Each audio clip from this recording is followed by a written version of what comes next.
NCP কে নিয়ে আমার ভাবনা, এনসিপি যেহেতু ফ্যাসিবাদ বিরোধী আন্দোলনের সামনে থেকে নেতৃত্ব দিয়েছেন, প্রায় 1400 ছাত্র জনতার গণবিপ্লবের মধ্য দিয়ে এনসিপি কিন্তু আজকে এই পথে আসতে সক্ষম হয়েছে। তো জাতির প্রয়োজনে, জনগণের প্রয়োজনে কিন্তু এনসিপি আবার নেতৃত্বের আসনে অধিষ্ঠিত হয়েছে, দল গঠন করার কাজে মনোনিবেশ করেছে।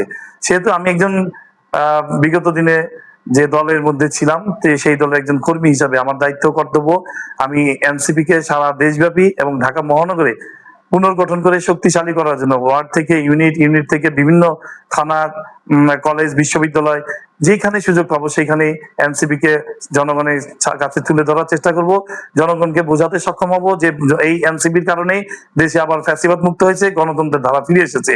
এই জন্য আমি তৃণমূল পর্যায়ে কাজ করতে চাই, তৃণমূল থেকে এনসিপি কে শক্তিশালী করে সামনের নির্বাচনগুলোতে যাতে এই দেশে অধিক সংখ্যক নেতাকর্মী অংশগ্রহণ করে। কারণ আমরা তো চেয়েছি যে একটা সমস্ত দলগুলোকে নিয়ে মতামতের ভিত্তিকে একটি সমাজ গঠন, দেশ গঠন, সেই কাজগুলোতে মনোনিবেশ করার চেষ্টা করবো আমি।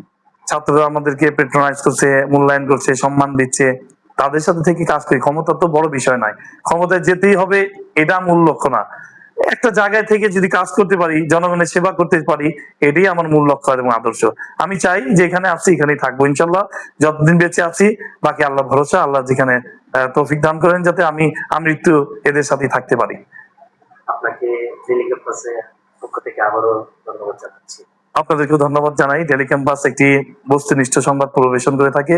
সেই ফ্যাসিবাদ বিরোধী আন্দোলনে সামনে থেকে নেতৃত্ব দিয়েছে, সামনে থেকে তারা বিপদের মুখে থেকে একেবারে যখন জুলুম চলছে, নির্যাতন চলছে, এমনও সময় গিয়েছে গুলিতে সাংবাদিক মৃত্যুবরণ করতে পারতো, সেই সময়টায় তারা সামনে থেকে এই বস্তুগুলি, সংবাদগুলো পরিবেশন করেছে এবং জনগণের মাঝে পৌঁছে দিয়েছে।